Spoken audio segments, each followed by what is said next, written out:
What's up, Magic fans? I'm Mackenzie Thirkill, and I am so excited to welcome you into not only a new season of Orlando Magic basketball, but a new season of Soundoff. It's a show for you, the fans, where we get to talk all things Magic basketball, and I'm so excited that we have a new sponsorship this year in Socios, so shout out to them for sponsoring this show. In today's episode, I am welcomed by three guests, Christian, Rakesh, and Eric. Guys, welcome in. I am so excited to talk some Magic basketball, so let's get right into it.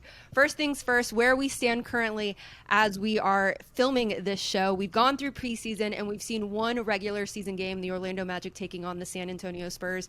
Of course, we have so many storylines to talk about, but the one storyline I want to get to first is, of course, our rookies. There's been a lot of talk around not only Jalen Suggs, but also around Franz. So let's start right there. What have been your initial impressions of our new latest players that join the roster? Christian, I'm going to start with you. I was really surprised, honestly, with how the rookies came out. We talked about this earlier. I do have Jalen Suggs on my fantasy team, and I wanted him to go off a little bit more. I think he ended up shooting like 3 of 14 or 3 of 15, but he was taking a lot of shots that he can definitely make. We saw in the preseason that he can make a lot of the shots that he was taking in the game. It might have been like first game jitters or something like that, but it was really good to see him just go out and have the confidence to take those shots. And then I don't think anyone expected Franz to come out and play as well as he played. It was really exciting to see, especially I was at the Amway Center when there was the draft party for drafting Suggs and Wagner. And everyone was really hype around Suggs, and like no one really knew who Wagner was when we drafted him. So I think it was really cool to see kind of him show out, and he had a bunch of really easy shots, and he had a bunch of tough shots that he maybe like pump faked and then like dribbled in and went for the layup. So I think it was, for Suggs, he didn't shoot that great, but he, like, you saw the confidence, you saw the makings of a really good player. And then with Wagner, like, he just came out and got his 10 points or whatever and did his job, and it was good to see. Like, it's fun Magic basketball happening, I'll say that much. That's for sure. Yeah, the young core is looking great. Between the both of them, I'm really excited to see how Suggs is going to perform in the future. I've been following him since he's been playing basketball at Minnehaha, so to see him make it to this level now, and yeah, he didn't have the greatest of games, but he was, again, confident enough to take the shots, and then to watch Wagner just go out and do. You've been following him since way back. Yeah, I totally agree there. Oh yeah, we have one of the players on he plays with on our team now, so we've been following him for a minute. Rakesh, what you got for me? Yeah, and then I'm thinking the same. I think with Suggs, you can definitely tell that he's got the tools, and he's gonna hopefully develop into that go-to scorer that we all want him to be. And then with Wagner, I think what's really impressive is his off-ball movement. I think there was a bunch of plays where he was just like slipping on screens, where you could just see him making a smart cut and getting easy buckets off of that. So I think that's definitely the part that really sticks out to me about Wagner, his IQ. And the coaches have been raving about it too in all their post-game interviews and everything as well. We lost Eric. So let's move on to our second subject of the show. Of course, it is 75 years of NBA basketball, a sport that we all love, which is why we are here talking about our favorite team, the Orlando Magic. We've seen some of the players that have been named to the 75 best NBA players of all time. That list is still coming out. Patrick Ewing, a former Magic player, has been listed, but it got me thinking, who do you guys think is the greatest Magic player and why? Rakesh, let's start with you. I'm going to start with a bit of a maybe controversial one, but yes.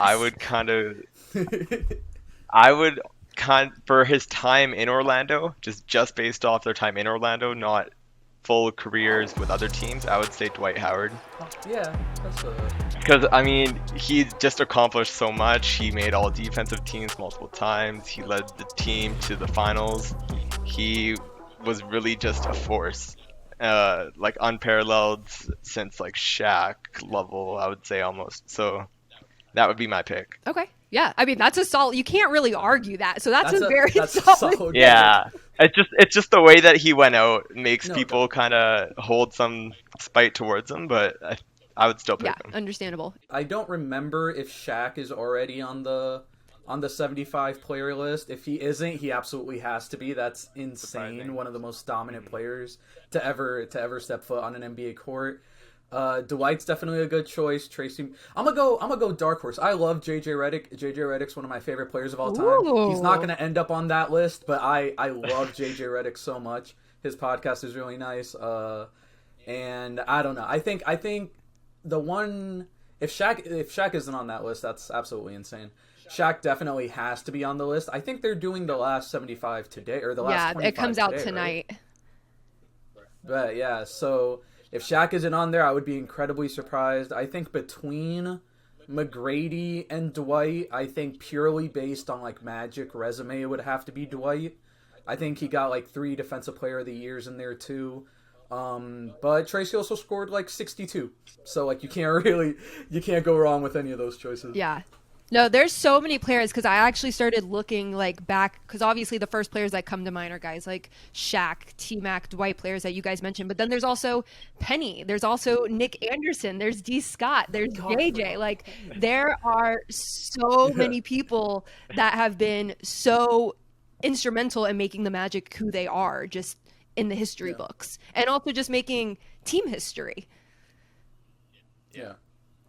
Who would you guys have if you had to play 2v2? Who would you have as your teammate? As my other Ooh. See, this puts like a whole new twist on this game. It's not even talking about who's the greatest player. It's like, all right, who do you want now? Ooh. All right. Anyone who's 5'9" and below, I can lock down. Let's establish that first. So I don't need defense on this team. So Shaq and Dwight, you're out. T-Mac would probably be up there. Honestly, I want to play with Jameer Nelson. He seems like a super nice guy. He seems like Mighty Mouse. His years with Dwight were absolutely insane. But I think it would just be like I would just have a fun time. I just want to have like a beer with Jameer Nelson. Like I feel like that would just be fun. Like we might lose the game because it's like 2 like not even 6 foot people probably going up against the God Squad. But I think I would choose Jameer Nelson just for the conversation. I would maybe go with Hito Turkoglu in his prime. He was cooking people, man. Hito Turkoglu was he was a great shooter. He was a good ball handler at the time. He was a good closer. I would go with Hito. That's a good choice. I love it. None of these are wrong answers. These are all great answers and for all valid reasons. I went to I think it was like an Orlando Magic open practice where like during the preseason they would just have the team practice and like fans could show up and stuff. It was dope. And I think it was Hito's last year. So it was just like, hey, you're Hito Turkoglu, just be on the team and here's a couple $1 million. And I remember like he played like 2 minutes in the practice and he comes out, they sub him out, and someone was like, Hito, you're my favorite player of all time. And he turns around, gives a thumbs up and sits down, and I was like, you're my favorite player of all time, Hito. That's hilarious. Shout out to Hito. What a he just great showed guy. up, got his check, man. All right, gentlemen. So we are 1 game as of right now into the season, which means we have 81 left. We have a long road ahead of us. With that being said, are there any games that you guys are looking forward to this upcoming season? I would go with Nick Vucevic's return. Ooh. Yeah, when Nick Versus Vucevic comes Bulls, back to end of Orlando and November. seeing the tribute video, and Yeah, I think it's like the I may 25th cry. or the 26th, I think, is when they come that back. that would be the main game. Yeah, And then that's up also I would like to see the first matchup with Toronto and Orlando, just because I am Canadian and I always love seeing that's that rivalry matchup. That's Yeah. fun. Yeah, I shout think, out to like- our fans. We've gone international because Rakesh is holding it down for us in Canada. Yeah, no doubt. No doubt. I know that I think Scotty Barnes, he was the one that was drafted by Toronto. I could be wrong, right? Yeah. Yeah, no, that makes it even better. Yeah, he was like, I think he was like the consensus Magic are going to draft him player. And then when Toronto drafted him and we got Suggs, that's when everyone got hyped. So I think that's going to be fun. I definitely have the Bulls game to see Vooch come back. I think that's just going to be like a once in a lifetime moment as a Magic fan. Like you can't really like, I don't even know how hyped the crowd's going to be for Vooch. Like, you wish it would have come with, like, a couple playoff wins here and there, but, like, he was with us from, like, post-Dwight till last season, which is, like, over, like, 10 years of time, I think. Yeah. So it's going to be insane to see him. I'm hoping I can go to that game. And then the other game I wrote down was I want to see Suggs go up against Jalen Green when we play the Rockets. Just because I love when young guards go at it, and they're going to get switched on to each other at some point on the floor. And then it's just watching two guys who can definitely score the ball, who have kind of, I don't know too much about Jalen Green on the Rockets, but he's definitely one of their, like, offensive preferences. Like, they want the ball in his hands. And I'm assuming the Magic aren't all that different with Suggs. So I really want to see how these two guys who have the ball in their hands, who are being told by the team, like, hey, like, do what you can do, score the basket. I really want to see those two guys kind of go up against each other, and hopefully the Magic come out on top.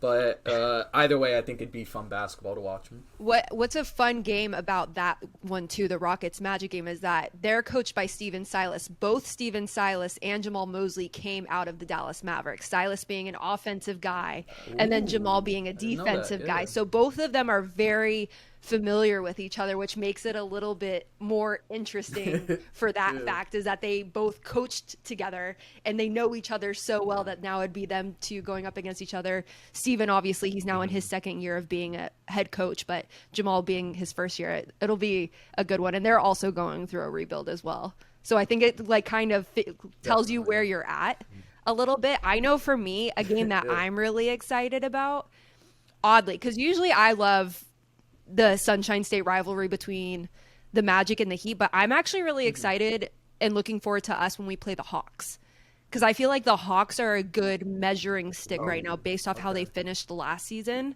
and because they have so much momentum behind them, it's kind of, it gives you a good feeler for where we're at.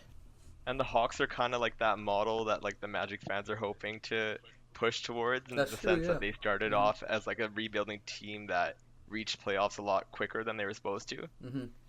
I feel like most people didn't peg them for the playoffs, and going as deep into the playoffs as they did that soon with such a young core, but they just added a few veteran pieces, and they made it all the way pretty quick. Yeah, that's true. Definitely. Well, guys, it was an absolute pleasure having you on our first show back on Soundoff. You guys absolutely killed it. I hope you guys join us again throughout this season. Christian, Eric, Rakesh, it was such a pleasure. Thank you guys so much. Thanks again to Christian, Eric, and Rakesh for joining me on today's episode of Orlando Magic Soundoff, presented by Socios. If you watched today's episode and thought to yourself, I would love to be on an episode this upcoming season, well, make sure you follow along on our Instagram page, where we post on our Instagram stories for your chance to join me on Orlando Magic Soundoff. If you don't want to join but you enjoy watching, make sure you tune in next week for another episode. I'm Mackenzie Thirkill, and thanks again for watching Orlando Magic Soundoff, presented by Socios.